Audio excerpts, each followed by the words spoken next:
அன்புள்ள மீன ராசி அன்பர்களே வணக்கம். ராசியில் சூரியன், புதன், சனி, ராகு, சுக்கிரன் 5 கிரகங்கள் உள்ளன. 3ஆம் இடத்தில் குரு, 4ல் வானத்தில் ஆரம்பத்தில் செவ்வாய் இருக்கிறார். அதன் பிறகு அவர் 5ஆம் இடம் செல்கிறார். 7ல் கேது பகவான் தங்களுக்கு இருக்கிறார். ஜென்மராசியில் சனி, ராகு, சூரியன், 3ல் குரு சஞ்சரிப்பதால் தேவையில்லாத நெருக்கடிகள் உண்டாகும். உங்களது முன் கோபத்தால் நல்ல வாய்ப்பை இழப்பீர். குடும்பத்தில் கணவன் மனைவி இடையே ஒற்றுமை குறைவு உண்டாகும். வரவுக்கு மீறிய வீண் செலவுகள் ஏற்படக்கூடிய நேரம். எதிலும் சிக்கனம் தேவை. முடிந்த வரை மற்றவர்களுக்கு வாக்குறுதி கொடுக்காமல் இருப்பது நல்லது. வயது மூத்தவர்களிடம் வீண் வாக்குவாதங்களை தவிர்க்க வேண்டும். முடிந்தவரை பொறுமையை கடைபிடிப்பது நல்லது. தொழில் வியாபார ரீதியாக நீங்கள் நினைப்பது ஒன்று, நடப்பது ஒன்று. உங்கள் உழைப்பிற்கான பலனை அடைய இடையூறுகள் ஏற்படும். ஒரு சிலர் செய்யக்கூடிய செயல்கள் காரணமாக உங்களுக்கு கிடைக்க வேண்டிய நல்ல வாய்ப்புகள் தடைபடும். உத்தியோகத்தில் இருப்பவர்களுக்கு தேவையில்லாத சிக்கல்கள் ஏற்படுவது மட்டுமில்லாமல் மற்றவர்கள் வேலையும் சேர்த்து செய்ய வேண்டிய நிலைமை உண்டாகலாம்.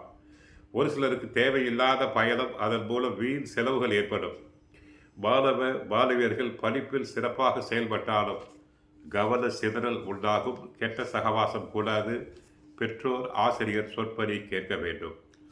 மிகுந்த கஷ்டங்களிலும் சில நன்மைகள் எதிர்பாராமல் ஏற்படும். மீனராசி நேயர்களுக்கு ஏற்பட்ட பரிவர்த்தனை யோகம், அதாவது குரு வீட்டில் சுக்கிரன் வீட்டில் குரு பரிவர்த்தனை யோகம் அடைந்துள்ளது. பெரும் துன்பங்களில் இருந்து காப்பாற்றும். அவர் ரிஷபத்தில் இருந்து குரு கன்னிகா ராசியை பார்ப்பதால் பார்வை பலன் வேலை செய்யும். கஷ்டங்கள் தீர்ந்துவிடும். ஆடை ஆபரண சேர்க்கை உண்டு. தொழில் வளம் சீரான முன்னேற்றத்துடன் இருக்கும். தெய்வ தரிசனம் உண்டு. புதன் உங்களுக்கு சாதகமாக இருப்பார். ஐடி துறை, பத்திரிகை துறை, தகவல் தொடர்பு நன்றாக இருக்கும். தற்போது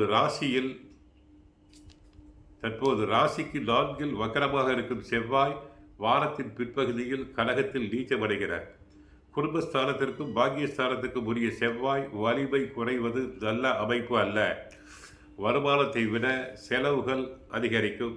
சகோதர உறவுகளில் கவனம் தேவை. தற்சமயம் நடைபெற்ற சனி பெயர்ச்சியில் சனி பகவான் தங்களுக்கு ஜென்ம ராசியில் இருக்கிறார். கழுத்தில் இருந்து முழங்கால் வரை உள்ள உடல் உறுப்புகளை சரியாக பராமரிப்பது நல்லது.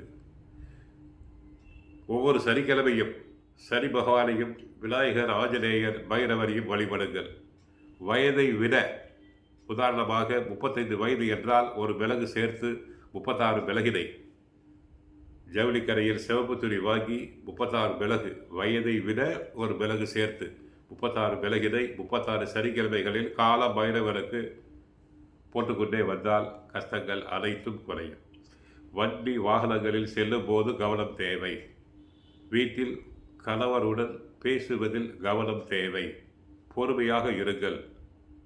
சுந்தரகாண்டம் பாராயணம் செய்யுங்கள். பழனியம்மனை தரிசனம் செய்யுங்கள். வாழ்க வளமுடன். மங்களம் உண்டாகட்டும்.